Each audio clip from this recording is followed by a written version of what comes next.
Hello, everyone, and welcome to another episode of Familiar with the Matter. Apologies for the technical difficulties on the first attempt. We're going to give this one a shot and see how we go. So far, sounds so good. Today's episode is regarding surviving brain cancer, and joining me is Corey Suzuki. Hello, Corey. Hello, Scribe. Thank you for joining me. Everyone, if you happen to be in the chat now, there will be a time for questions about, when things start petering out on the conversation. If you have questions for Corey, you can certainly ask them then. If you have questions in the course of the show, feel free to super chat. I may glance at the chat occasionally if you have something there, but I'll probably be focusing on talking to Corey. So, all that being said, Corey, how are you familiar with the matter of, I think it goes without saying you survived brain cancer, but at least brain cancer in general? Well, I was diagnosed at age 3 with a rare cancer called neuroblastoma, which it affects the adrenal gland. So it's right on top of your kidneys, and you know what cancer is, right? It duplicates the cells, but they're mutated. They're not right, and that's what causes cancer. And so I basically I had to deal with the stage 4 neuroblastoma, which where it's all over your body, and then after that, I got I they found some in my brain, so I was a relapser. That's the correct term, and that relapse in brain cancer, which is has about back then had about a 0% survival rate because they had no way to kill off the cancer because there's no white blood cells in your brain. Mm-hmm. So, how was this initially diagnosed? I mean, did you notice symptoms ahead of time? How old were you when you were first diagnosed? So I was 3 years old. Okay, 3 years old. And So, I was a kid. Mm-hmm. But what happened is that my mom noticed I was limping, and there's this disease called Legs-Perthes disease, I think, and then that's like a common thing that kids have where they're like their thigh bone isn't quite developed yet, and so it's a common thing. So they took me into the doctor to check up on that, and then my mom noticed I started falling into this I was unhappy. I was tired all the time, and by the time that they took me in, it was already a stage 4 neuroblastoma. So it was kind of scary how quickly it went. So that's Okay, I think you cut out there for me. Oh, I don't know if it was for anybody else. I'll have to wait for chat. But so how is cancer treated on a 3-year-old? Because every time that I see anything in the news or in movies and such, it's always, you got to sit somebody up in a chair and they sit there for 2 hours a day or something getting chemotherapy. How do they treat effectively a baby, more or less, because of cancer? Well, it's kind of the same as they treat an adult. It was extremely because this is why it's hard to treat childhood cancer because the child they don't want to sit there for 3 hours and take a scan. They want to move around, play. Mm-hmm. But they do have like a pediatric center where there's like video games, toys, arts and crafts, things for kids to do between. And that's probably the best way to treat kids is do it as kind of like a reward program. Like you do this, and then we'll reward you with this. It's kind of like classical conditioning kind of thing. Mm-hmm. And so basically, I had to go through chemotherapy. There's radiation, but they did it all, and they had to make it fun. Right. So like a good example of that would be during radiation. So radiation basically when they target like one specific spot of like cancer cells with like laser. Mm-hmm. And so we have to like sit still, and they bolt your face to like to the table. And so what my parents did is that they got like these plastic dinosaurs because I was like a huge dinosaur nut when I was a kid, Mm-hmm. and then they would position them below me because I was face down, and I would basically look at that for like 2 hours. Jeez. How much of that do you remember? Because I barely remember anything from maybe beyond before about maybe 4 years old or so. Well, I I remember bits and pieces, like especially like big things. Like I remember when I was first told I'd have to go to the hospital for a while. I remember that the dinosaur thing. I remember a lot of the more positive things, which is probably a good thing. Um, like like the doctors were always very nice, and I it was always my parents always had to treat it like a game and a reward and Hmm. stuff. Right. So now, when the first was diagnosed, what was it affecting again specifically? So it's all the same disease. It's all neuroblastoma. Sure. So but it starts in the body, Hmm. and it starts on top of the kidney, the adrenal gland, Hmm.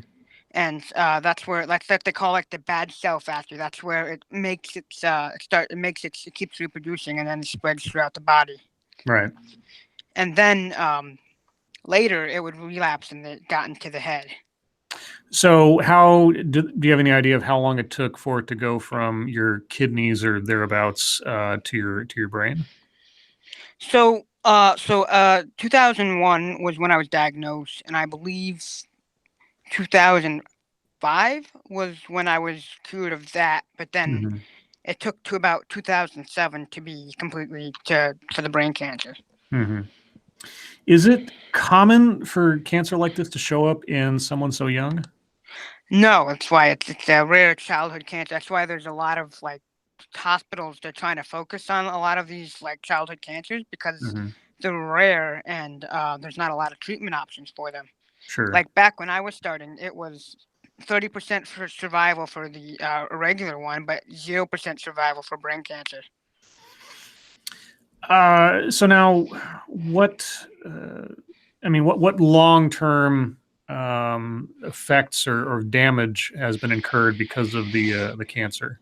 So I was telling you earlier, I wear hearing aids Hmm. because the chemotherapy, when the way chemotherapy works, is that it basically wipes everything out, Yeah. and so not only the cancer, but like your immune system, your vaccines, all of that is gone. So it's like you have to be very careful with the patients then, because if they get a disease, they're dead. Right. So, but that what kills off. That's like you know why cancer they lose their hair because of chemotherapy, and then it also kills off. There's like these little hairs in your ear that help you hear, and then if those get killed off, those can't grow back. Oh. And so I also have several scars. I have one long, big scar that goes from about the middle of my back to the middle of my chest, and that's where they took out my adrenal gland. Oh, geez. And I have a couple of scars, and obviously I had to take quite a bit of medicine. Not too Hmm. much anymore, but and then I have this. There's I'll talk about it later, but the way they got to my head is that they took out basically a chunk of my skull, and then they inserted this like rubber. It's called a port, Hmm. and then it would go under the skin, and then that's how they get to your brains. That they put it. That's where they can insert the needle. How my brain is going all over the place on this. Um, I can't imagine that. Well, I'm just curious. How did your family handle? I mean, Well, do you have any brothers and sisters? I do. I had a one older brother, and so that's the other thing I wanted to talk about is basically, um, my dad he would work, Hmm. and my mom would spend basically all day with me, and that kind of left my brother in like this spot where like he couldn't see his parents, and that for he was only 2 years older than me at the time, so he was 5, Okay. and so that kind of definitely left him with a little bit of scarring as well. Sure. It was hard for the whole family basically because it's just, and also it was 2001. I was diagnosed in November, so that happened right after 9/11, which was Right. another kind of big thing that happened. So it was really tough. Like we still we're still suffering from the side effects of it, but Sure. it's definitely easier than it was. Yeah, because whenever I hear, I mean, regardless of the age, whenever I hear stories about this kind of thing, it pretty much overtakes the entirety of everyone's lives, both the patient and everyone around them. I can't imagine anything less so, especially with a young child. Yeah. Now, again, if I'm prying too much, just say so. I get a little curious.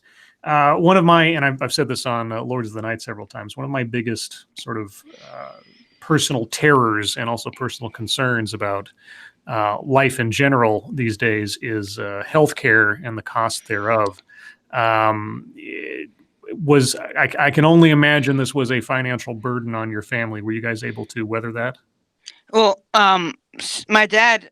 Oh, fortunately, I come from a fortunate family, Okay, so they were able to pay it off, and I was just a kid, so I don't know anything about sure. the cost, but I can just all the medicine that we had to buy, all the scans, the Hmm. surgeries. I can't imagine what the total was. I just can't fathom it. Yeah. And you're how old now? Sorry. I'm 21 right now. Well, okay. Well, first off, congratulations for making it to 21. Are you completely in remission now? You're cancer Yeah, free? I Okay. am completely cured. Okay. Um, let's see. What else do I want to ask? Uh, Now, I got to also imagine that as early as they caught it, since you're only 3 at the time, that's probably contributed greatly to your ability to survive it. Right, but by the time they caught it, was already in stage 4, Yeah, that's which true. So about specifically the disease that you had, what normally, if there's a normal to it, normally when does that show up in somebody in the in general terms? I think probably about the age I was. Oh, I okay. don't know specifically. I think because it's a childhood cancer. Because I think because I've met with other cancer survivors of the same thing since I'm kind of like in that community, Hmm. and I think the highest they get is maybe the teens, but that's about it. Like nothing higher than say 18. Right, and you're a rare specimen in that you survived stage 4. Yeah, well, not no, yeah, but I think the even bigger part was like brain cancer Sure. because like the other thing is you think about you're a parent and someone tells you, oh, your kid has no chance of survival. Right. That's like that took a big toll on them as well. And Yeah. yeah. How has it affected your ability to learn or pay attention and that kind of stuff? I mean, did it actually, aside from the hearing loss, was there any effect on your learning ability or cognitive abilities? Well, I can think fine. I think I haven't checked what my IQ is, but Sure. it's I don't but know what like my IQ is. People tell me that I'm smart, but I just think it's all fake. But whatever. but I was saying earlier to you before that since I can't hear how people speak well, I don't say words like I slur like s's and like sh and Sure. th- th- but that's about it for learning and cognitive. Like I can think fine. I can drive. Hmm. I play music, so Oh. everything. Um. So now, let's see. How do I want to put this? What, having been a survivor of cancer, what has it been like to become part of that community? Because when I think of, I've had, fortunately, knock wood, a very few relatives or friends that have had to deal with cancer directly, or at least not like life threatening kinds. My father's got some skin cancer issues, but they're not major. Um, I can only imagine sort of like the emotional toll on having to, well, not having to, but being associated with people who have terminal outlooks a lot of the time.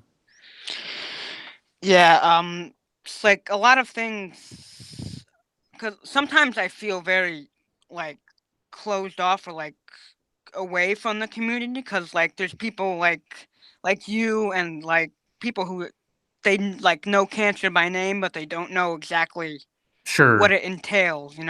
Yeah. And so when they talk about cancer, it's like it I want to say like rubs you the wrong way, but it's like it doesn't. It's kind of like you don't know what you're talking about. Mm-hmm. So there's kind of a dividing line between it's sort of like veterans and civilians. If you've never been to war, you have absolutely no idea of that kind of experience, and you're living in a different realm almost. Exactly. Yeah. Does that become difficult when talking to people about this or associating with people who haven't been through what you've been through? Well, when if I talk about it, it's I take it as a good way to like basically educate people on like what actually happens and what people Hmm. have to go through. So it's not too difficult to talk about it, but it is kind of sometimes like deterring me to talk about it if people like they're bringing it up on like a kind of like informal level. So when people non cancer patients talk about it, what's the one thing that bothers you the most about how they talk about it or refer to it? Oh, gee. That's a different because Like, is maybe there, like is there there's is there a pet peeve like when you get to talking about it or something, and somebody says something offhandedly and it kind of rubs you the wrong way? What do you think is the one thing that kind of twerks your nerves more than anything else? well, I think it's probably like the lack of like experience behind what they're saying. Okay. Like if you just say oh cancer is uh bad for you or like my cousin had cancer. I know what it's like and Oh, okay. I see. that kind of thing.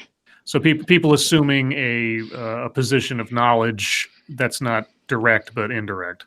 Yeah, Okay. I could say that. Now, would you say the same of someone who was like the husband of a cancer survivor? You know, someone who had to live right next to it, kind of thing. No, because I talk to my family all the time, so Hmm. that's a little bit more. I can probably get with it because I talk to those people all the time at like events and like actually I don't think I mentioned this, but I was a Make a Wish recipient. Oh, okay. And that was fun. Actually, I got to go out to like Montana and dig for dinosaurs because again, I was a Ooh. big dinosaur aficionado. Wow. Did you find anything? Oh yeah, we found lots of bones. I think we got to keep a couple. Oh, cool. Now, at what age were you declared cancer free? I believe 12. I think. Okay, so basically half your life was living with it, Yeah, and then the other half so far has been without. yeah, Um, so okay, let's see how I'm going to phrase this. Everybody to a certain extent. I mean, the likelihood that someone or someone knows is going to end up dealing with cancer in some fashion is more and more. It seems, and I'm not a study, I'm not a researcher on it, but it seems more and more likely these days. Uh, yeah. I could agree with that. what? So, from your insider perspective, if somebody is like just found out or is having to cope with a loved one having been diagnosed, what advice would you give someone who is there to support a patient? I mean, what helped you that you recall the most, or from your experience in talking to cancer survivors and patients since then? What's the most helpful thing someone in a support position could do for a cancer patient? Well, I would say probably keep them occupied with something. Hmm. Like keep their mind off of it. Like keep like make talk to them, watch TV with them, play video games with them. Something to like keep their mind off of everything that's going on around them. And another thing I would say is be nice to the doctors. They're only there to help you. Hmm. And I've seen like a lot of especially kids, they scream and they're in pain. I understand that, but like I would just be the not doctors are just there to help you, and I think that's another thing that people should and definitely like have a sense of humor while you're in the hospital because that also kind of makes things go a little bit better. Okay. All right, so let's talk specifics. So, what exactly was so you were treated with chemotherapy and radiation for the cancer on the sort of your in your body. Yeah. Uh, So what exactly had to be done to take care of your brain cancer? okay. So chemotherapy and radiation. There was also this So this is getting kind of cool here. So Oh, okay. there's this. No, have you heard of antibodies? Well, I'm familiar with them. Yes. Yeah. So what they would do for the body is that they would inject the antibodies, and what. So these are mouse antibodies. Okay. And what the mouse cells do is that so at this point, the cancer cells they're not being attacked by the white blood cells because they're recognized as part of the body. Right. And so when the mouse cell latches on to the cancer cell, the white blood cells in the body say, "Hey, that's not supposed to be here," and then they destroy both of them. Okay. And so that's actually very painful, and so Yeah. I got a lot of pain medicine for that. And I would do that, and I would watch Tom and Jerry for basically the whole day, and that worked. Now, I remember reading somewhere, I don't even know if this was available back then, but there was some method using like scorpion venom or something like that that would like attach specifically to cancer cells and not healthy cells, and that could tell the doctor where they had to laser things off and leave healthy cells alone. Was that used at all on Well, you?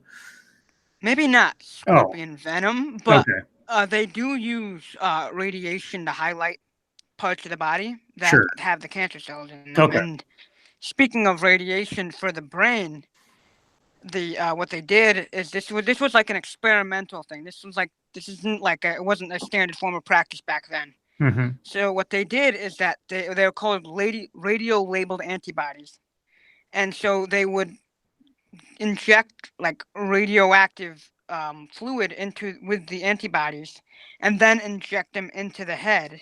And when the antibodies grabbed onto the cancer cells, the radio fluid would destroy the whole thing. Okay. Now, And this what was done to you then? this was done to me. That I was like, I think one of the first patients that did it, and that's why I'm still alive, basically. Oh, is there like a paper or a case study on you somewhere in some literature?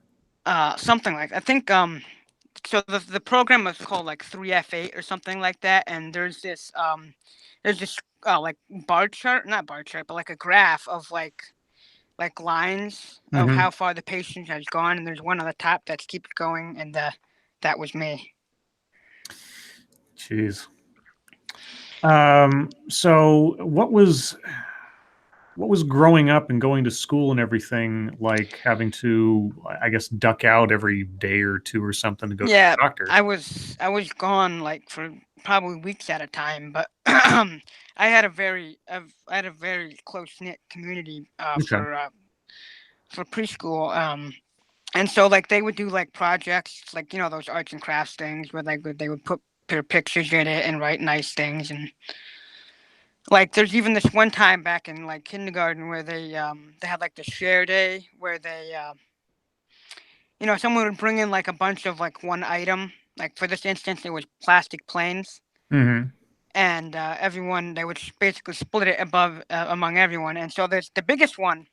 They didn't know who was going to get it, so they gave it to me. So that was nice of them. Mm-hmm. And those little things that, like the teachers gave gifts and everyone chipped in that was part of the family. So it was very, very nice. Okay, now here's kind of a dour question, but I gotta wonder. So, I mean, obviously you dealt with this from the perspective of like a kid, when it started and everything. So you maybe have a bit of a different thing. I mean, how? Okay, let's see. If I were diagnosed tomorrow as an adult, as it were, knowing what you know now on reflection, what advice would you give to someone who is having to deal with the diagnosis? I mean, obviously everybody's different, not kind of thing, but what and maybe this is a dumb question because the larger questions of life, the universe, and everything else probably don't occur to a 10 or 11-year-old the same way as it does to a grown adult. But is there anything that you would tell somebody as far as like what kind of mindset to keep or what to think about or anything else? Well, actually, probably being a 10 or 11-year-old kid at the time is probably the best way to go through it because your look on the world, or at least mine was at the time, was very optimistic. Like I did not know that I could die tomorrow. I was not Right. thinking that. Sure. I was thinking like, oh, let's get back to the playroom to play video games, or like let's get this done so I can go sleep or something like so.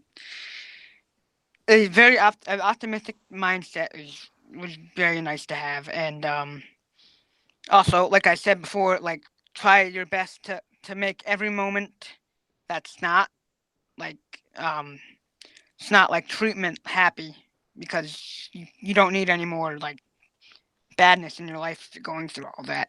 Sure. Do you still take part in any sort of like organizations or events or anything regarding cancer? Yeah, so my parents they're big in that. So there's this one so Make a Wish, they still host like the Connecticut chapter. That's where I live in Connecticut. Mm-hmm. So they host like events, and they give us these buttons like ask about my wish. Mm-hmm. And and they have like auctions, and they give away stuff for money, and that's nice. There's the band of parents, which I'm thinking about becoming a junior member of. It's basically Yeah. family members and of kids or survivors themselves who they meet with the doctors, and like they gather money, meet with the doctors, and see how research is going. Mm-hmm. Yeah, I've got coworkers who are married, and one of them dealt with. I'm still not quite clear, but in the first couple of years that I knew her, she was always wearing scarves around her head. She was dealing with chemotherapy and everything, and they both consider themselves survivors of cancer as a result. And I've always just been sort of fascinated by people who are able to maintain a positive outlook on things when there's something that insane and uncontrollable going on inside them like that. And I can't really fathom how they do it. And I'm always impressed by people who, even when it's like the worst news, the people that can at least maintain their optimism and or their dignity in the process. And that's exactly that was my strongest point when I was in the hospital. I was a very optimistic kid. I always just kind of like saw the nice and things. I would always joke around with the doctors. It it's that being optimistic is probably the number one thing you can do when you're a patient, Mm-hmm. which is definitely hard. But do you still keep up on the research into your own disease or anything else? yeah. So like I was saying, the band of parents, I go with my dad to New York, and that's where the hospital was at, because I was treated at Yale, which is pretty known in this. Like, Mm-hmm. but like they didn't. So the thing was is that they didn't treat brain cancer. I think it was.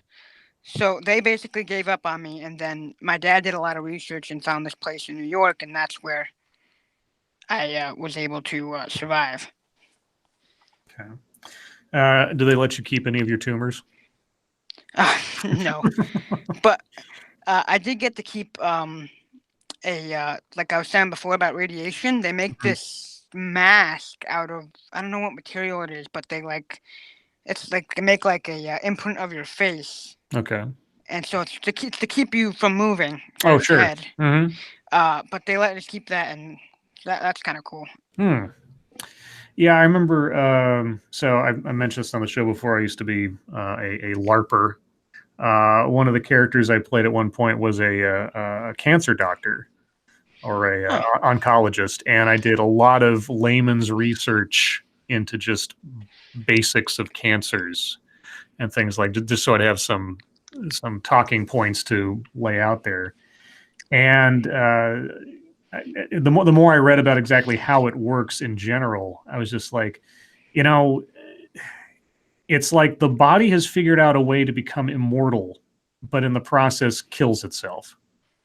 Yeah. Weird. I always thought that was a weird concept. It's like, all right, so part of me has beaten death, and as a consequence of that, I'm going to die. I thought that was so bizarre because yeah, the switch that tells the cells that it's time to die off because your work here is done disappears, and then they just keep going and going and going. Yeah. It's just so weird. Now, I always wondered if there, and I know I'm going a little bit off on a tangent here, but I always wondered if there was a way to sort of take the good parts of that process and make it into some kind of treatment that could help people, like, survive and not die. But I don't even know if that's part of the, I don't even know if that's out there. Anybody's talking about that one, but I just thought that was interesting.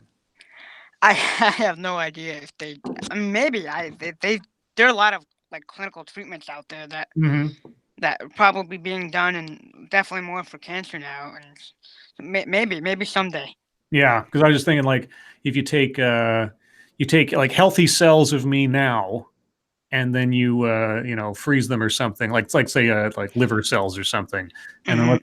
then let's say I'm a horrible drunk for the better part of my life, and then it's like, oh well, your liver's dead, and it's like, okay, well now I'm going to take those liver cells from before, turn off the switch, and let them grow into a brand new liver, or heal the hole in my liver, and then I'm done again. I don't know. I'm just going off on Well, weird things now. actually, they do have something like that. It's called stem cell transplant. Yeah, okay, yeah, where they basically clone your own liver, basically, yeah. Oh yeah, but for cancer, since chemotherapy wipes out everything in your body, Mm-hmm.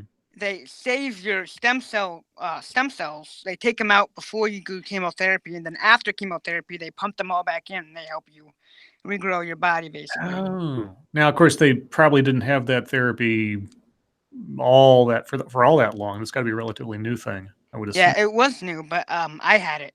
Yeah. Do you think that any indication that that's what helped you survive? Well, definitely because because after chemotherapy, you have no immune system. All your vaccines are gone. I had to get vaccinated again. Mm-hmm. Um, like everything is just like It's a reset. It's just a hard reset of your entire immune yeah, system, everything else. basically. Yeah. And I assume you have all of your shots now. I do. Yes, I am Yeah. completely vaccinated. Okay. I'm glad. I don't want you to get the measles or nothing. Okay. Well, it's going to be a bad joke every time I say it. My brain has run out of questions. Is there something that I didn't ask, or something that you wanted to talk about? I'm trying to think like uh hospital meals don't taste very good. I remember I had to visit a friend in the hospital one time, and he gave me a little bit of what they'd given him to try to eat, and it was the most bland, like just yucky stuff ever. The only other time I tasted anything quite like it was when I visited my grandmother in a retirement home, and it was just like, this is the kind of food they serve you. Holy cow! Yeah, actually, there's another story, I would say. So one weekend, I think it was that Thanksgiving weekend, Mm-hmm. or it was Christmas, somewhere around there. All the doctors were gone, Mm-hmm. and so not the anesthesiologist was gone, and so they had to do what they call a bone marrow. I don't know, bone marrow. It's not a transplant, but they check your bone marrow. Mm-hmm. So basically, what they drill into your hip and they take a sample of your bone marrow, and Ugh. I had to do that awake. So Which yeah, I was going to ask, like, what's your tolerance for pain now after all that? I have a high tolerance for Yeah, pain. I can imagine. Like I've been stuck with I don't know, God knows how many needles. Oh yeah, yeah. Uh, It's got to be par for the course for you now. Yeah, like if they get my blood drawn or like, because actually I have a vein in, like, we call it like Old Faithful, because that's where they take my blood and it works every time, and I don't question it. Sure, sure. It was so. What do you? I assume you're in college now. Yeah, I'm in college. Yeah. Are you studying anything at all related to medicine or anything? I kind of decided I never really want to see a hospital again. Yeah, no, I got you. No, that's legit, legit. I'm studying criminal justice. So, Oh, cool. There you go. You gonna be you want to be a cop or a lawyer or something else? I don't know yet. I want to be a rock star. I want to play music. But you know what? I gotta study something. Sure. Now it's always good to have a buff. Yeah, there's the dream, and then there's the reality, and the reality should be the fallback position in case the Yeah. dream doesn't quite go the right way. Yeah, I wish more people would understand that and not set themselves up. But now, so let's see. What was I going to say? Uh, how's the rest of your family now that you've survived all that? I mean, does that stress sort of dissipate once they know that you're fine? Can things get back to some kind of normalcy? What's the long-term effect on your family? Again, if you want to talk about it, I don't mean to pry per se, but I am curious. Right. Well, I think everyone it's still there. It's still like it's we don't really talk about it anymore, but it's still there. My brother, we used to not get along Hmm. because the whole idea of like, my mom's cares more about my brother than me. Right. Um, but now, right now, we're cool. Um, my dad's the one. He actually wrote the book. There's a whole book about this actually, and if anyone wants the link to it, I can send. It's on Amazon. Oh yeah, no. Yeah, tweet me the link. I'll put in the description. So now, was your father a doctor before this, or No, my dad's a businessman. He okay? he well, he was born in Germany. And he came over here, and he got his business from his father. He bought it from his father with his three brothers and pushed it to where it is now. And so he didn't know anything about this. But what he did do is he's like one of those guys that has to take notes. So he took a ton of notes during like he wrote down every word, every procedure, every medicine, and that's how like he started doing research. And he's like one of those guys that like really he sits down and does research, and it's probably one of the reasons why I'm still alive as well. Hmm. Does he do talks now or anything else, or Yeah, he's on the board of directors for I think it was the Band of Parents, and oh, I okay. think he used to be for Make a Wish, but Oh, cool. I don't know. But yeah, so he still does stuff like, and his biggest thing right now is the book, and I'm trying to get that flowing around. Sure. Has it been well received? Yeah, it's just well received on It's got 5 stars on Amazon. Nice. Cool. Okay. So, again, anything else that we didn't touch on? Anything that you'd like people to know? Anything you'd like to shill or promote otherwise? And again, any links or anything I'll put in the description. Well, besides the book, I don't know. I was thinking about starting something on YouTube, but like a music thing. Mm-hmm. Let's see. Um, Well, you should touch base with Tailed Feature. He's a music teacher. He does music. um. So yeah, I've really been through a lot. Because like I've been. So the actually another cool thing is that when I got my adrenal gland removed, what they did is actually another cool thing I had to get a ambulance on the way there, Mm-hmm. and the guys in the ambulance are like, what kind of music you like to listen to? And so they put on my favorite kind of music and drove to the hospital. And then after the surgery, there's this underground tunnel because there's two buildings. Mm-hmm. So there's the one where they operate on you, and then there's the recovery room. And so there's this underground tunnel that they put the patients to instead of just crossing the street in like an ambulance. There's this underground tunnel where they can go under to the other and then go up, and that's where the recovery room is. Okay.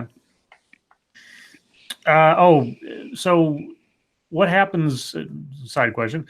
What happens to you when you don't have an adrenal gland anymore? What do you have to do? What does that Uh, affect? so actually, I'm missing my left adrenal gland. So my right one has actually gotten bigger to compensate for it, Oh, and that's the interesting. cool thing about the body is it does that. Right. It does make some adjustments. Not for everything, but for some No, things. Yeah. like I've actually I read lips really good, and Okay. Oh, that's sure. Okay. so I can half hear what you're saying, I can half see what you're speaking to put them together and get what you're saying. Interesting. I bet that makes people kind of freaked out if you can do it from a distance. Yeah. I mean, I What are they talking about? You could be a spy. I just say what a lot. I just like, what'd you say? Sure. You have an excuse. Yeah, exactly. And that's why I say, like, I am, what did I say? I was like, I have selective hearing. I can turn my hearing aids on and off. Oh, that's true too. Yeah, you don't want to hear it. You're not listening to me. You're right. Okay. Well, unless I'm missing something, you want to go on to questions from people watching? Sure. Okay. Well, take a second to catch up. But guys, if you have questions for Corey, be sure to put them in the chat. Whatever you'd like to know, we'll tackle it. And Corey, if you'll tweet me that. Yeah, I will actually. Let me do that right now. I think you might have sent it to me before, but I don't have it in front of me. And yeah, actually, I sent the link to. I was talking with Moonshock about the whole thing. Yeah, Moonshot contacted me after you, and I thought about doing a show about this kind of stuff, and I thought, well, first come, first serve, and I might not have two shows in a row about cancer, but I'll probably have Moonshot on at some point. Right. And yeah, so is that book basically your life story from 3 till you were 12? Yeah. Yeah, 3 to 12, basically. Wow. How's it feel to have a whole book about you out there in the ether? What'd you say, sir? How's it feel to have a book about yourself out there when you're only like 21? It's a little weird. Yeah.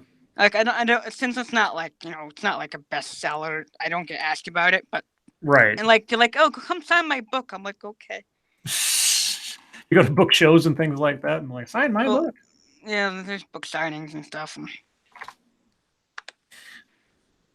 Let's see. Oh, now, what do you think of? And I don't even know if you've watched them, but what do you think of like movies? How do movies like TV and movies actually treat that stuff when you do see it? Does it seem plausible, or what's a movie that reflects it the most accurately? Do you think? Have you seen any? Well, I'm not a huge I like movies. Oh, you're not like Satsu, are you?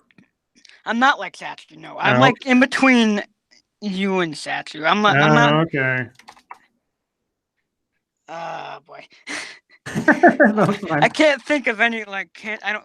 It's fine. I didn't know. I mean, I don't know. It's like it's sort of like I sort of made the comparison earlier. It's like talking to a veteran about watching a movie about war and or my father was a police officer, and every time he watches Cops or something, he always points out all the mistakes they're making or with this, that, and the other thing.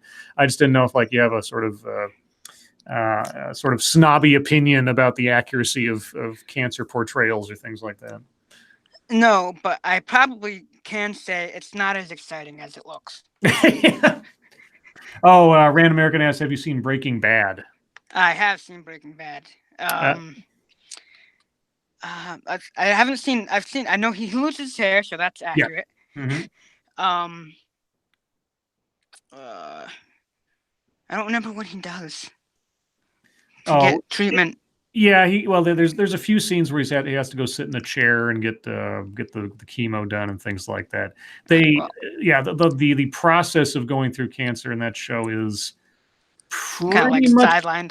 Yeah, well, I mean, it's not. It's at the forefront in certain episodes and things, and obviously there's sort of the general sense of the character having to go through that and the family and everything. But obviously there's a more prime focus for that show. It's him doing his illegal stuff. Well, other thing I want to mention about chemotherapy is that you cannot go into a person who's going through chemotherapy without wearing every single protective object in the world. Mm. You cannot breathe on them. You cannot touch them. They get very anemic, mm-hmm. And frail, you have to wear the whole gown, the hair. Sure. You can't let them get sick at any cost. Yeah, there was this old movie long ago, starred John Travolta, called The Boy in the Plastic Bubble.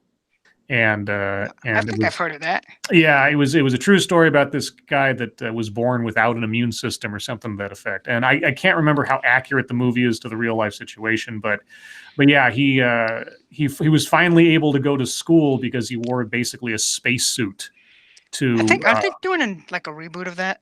I wouldn't be surprised if they weren't or haven't already, because yeah. But I remember seeing that movie a couple of times when I was a kid, and it was something else. Okay, let's see. We've got questions. Black Romeo says the only question I would have had was answered.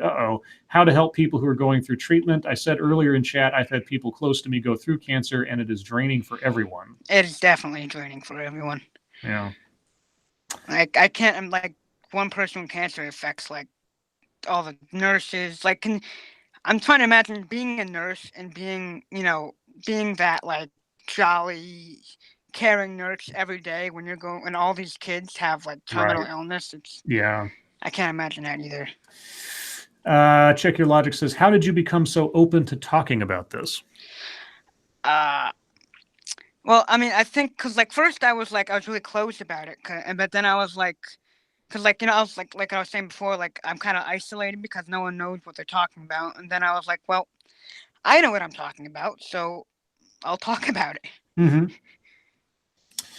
Let's see. St. Fugi said they did a reboot. It was a comedy with Jake Gyllenhaal. Oh yeah, Bubble Boy. That's what it was. That's what it was.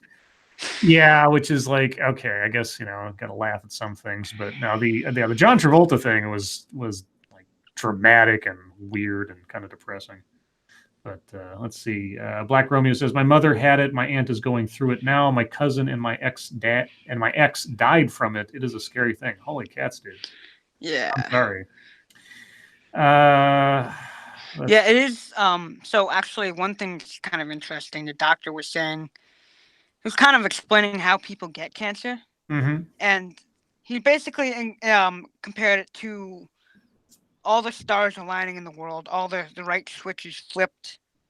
It's so random and weird. It's like okay, sorry.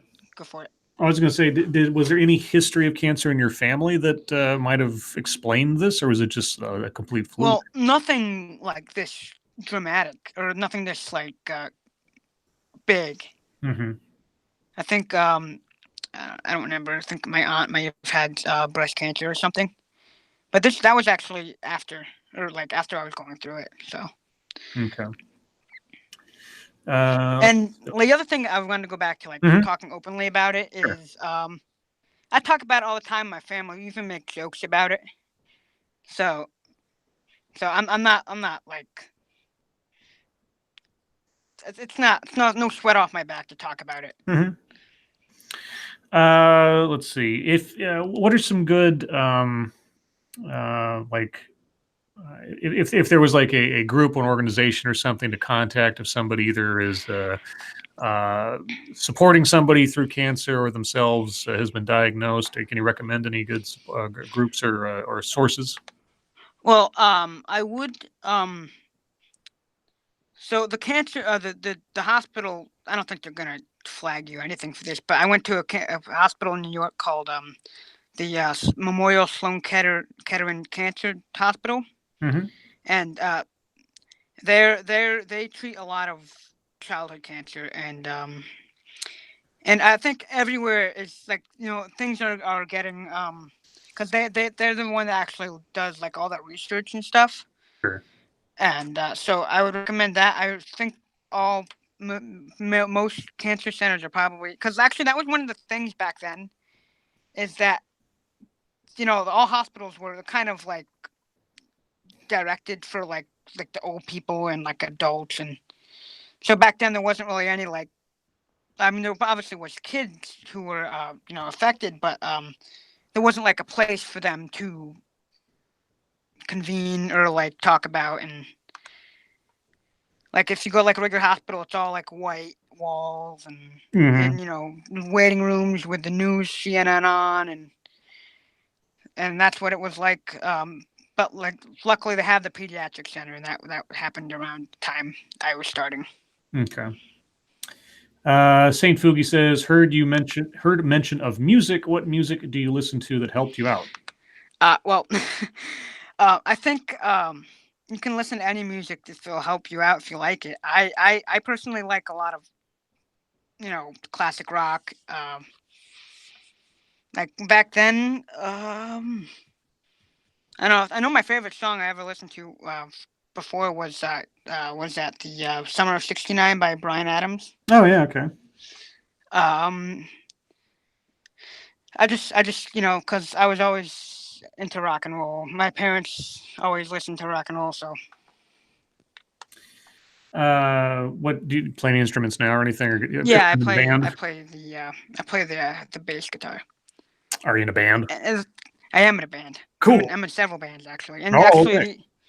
the interesting thing, the reason why I started playing the bass is because it makes the lower sound, and the high part of my hearing is what got cut, so I can hear the lower part better, and that's why I play Gotcha.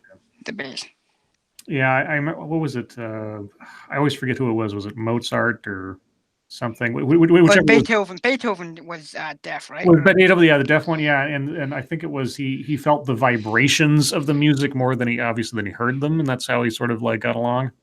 Yep. Something like I don't know if I'm that far yet, but I mean, yeah. I can still hear. That's the thing. That's really the best part. At least it's not completely gone. Yeah. Let's see. Well, I don't know. My brain has gone.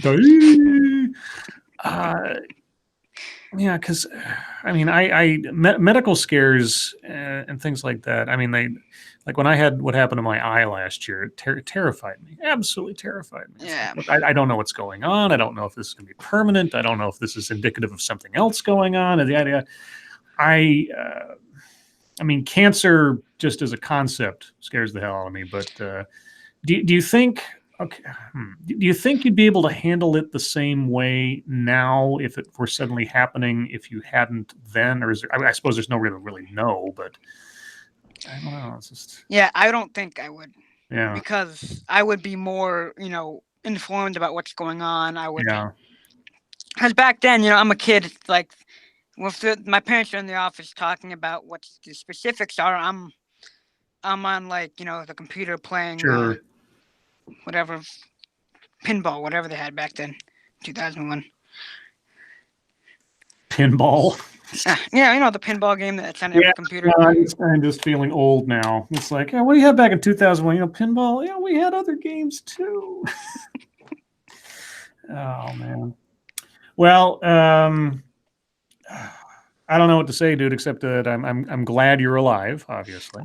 I'm glad I'm alive. Yeah, I know. It's like I'm glad I'm talking about the surviving part of cancer on this and not the other way around.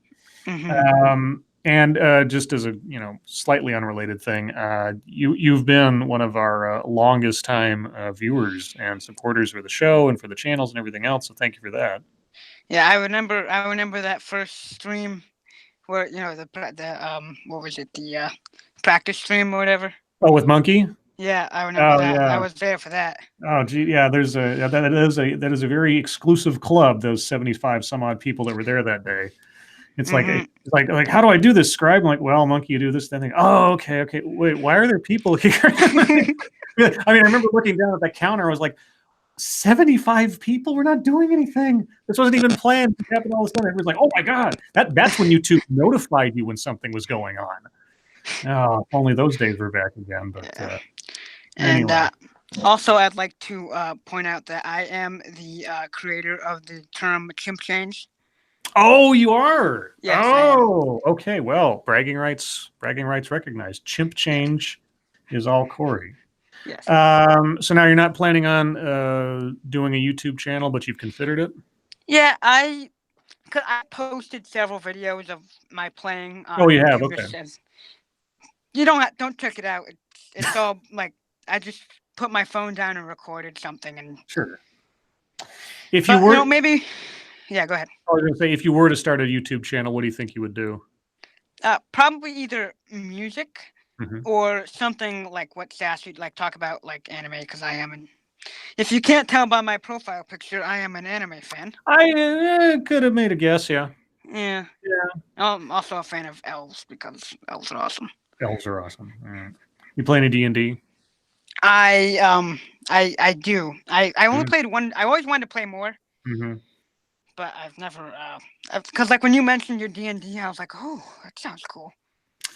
Yeah, I still haven't quite tried out doing that on Hangouts or like some kind of live stream or something. I've seen other people do it. It's always a matter of finding people who are interested in whatever the game is that I'm looking at, and also the multitude of scheduling and all those other problems. So, but we shall see sometime in the future. Yeah, and I'm also a big fan of like like what you like. I've actually been LARPing a couple of times. Not like I like to like in like role playing that kind of thing. I'm a Mhm. big fan of that. And actually, it's kind of I guess it kind of relates back in a way because it's a way of like not being me for once. Yes, yeah. The most valuable thing I got out of LARPing, which as far as I'm concerned is basically just impromptu acting, Yeah, it's acting improv.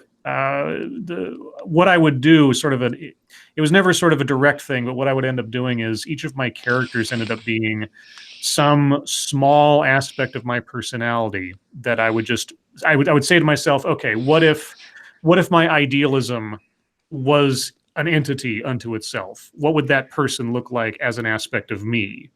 And then I would sort of build a character around that concept. So I had one guy who was my idealism. I had a different character who was basically my cynicism, and so on. And as you take these little parts of yourself and you grow them into their own personalities, you learn a lot more about the different parts of you on a focused level as you're playing those characters and things. yeah, that's exactly what I was gonna. I do the same thing. Like if I only make characters that I know I can realistically relate to or play.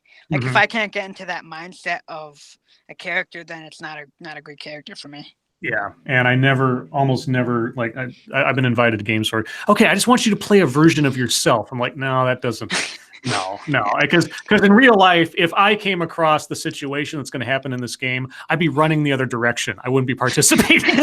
Like, no, no, no, no, That's true. no. It's like, yeah. So suddenly you see a dragon appear, like goodbye.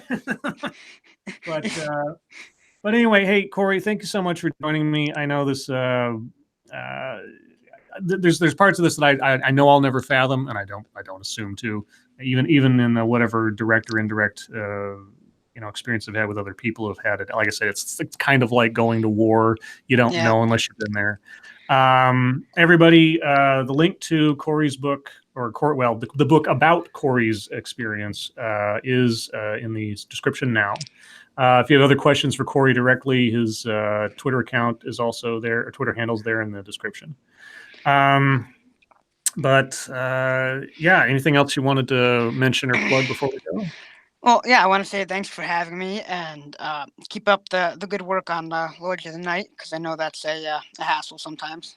Oh, and it's as I've said several times, 9 times out of 10, any strain I'm professing on the air is complete melodrama for the sake of entertainment. If I'm really ticked off, you'll know, and SDA knows that.